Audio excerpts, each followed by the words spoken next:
Kit जमी जालियाती अभियोग नहीं पूर्वतन मुख्य शासन सचिव विजय पट्टनायक विस्फोरक बयान पर राज्य राजनीति सरगरम होईछि। जमी जालियाती अभियोग पर विभिन्न दलर नेता तदंत दाबी करुवा एवं एहाकु नहीं चर्चा बढ़ुवा बेले विजयंकर वर्तमान बयान एही चर्चा को खोराक जोगाउछि। विजय कहिसेंति से मुख्य शासन सचिव थिबा समय किट जमी जालियाती नहीं अभियोग आसीथिला। स्टेट ऑफिसर को कोर्ट मामला होइथिला।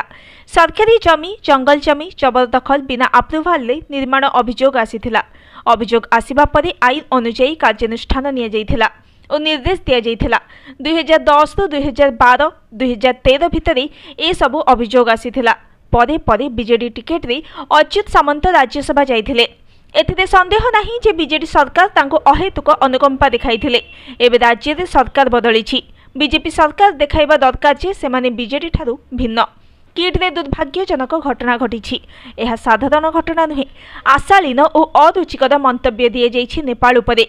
सेमानंक देशर बजेट ठारू किट बजेट अधिक कहिबा निंदनीय।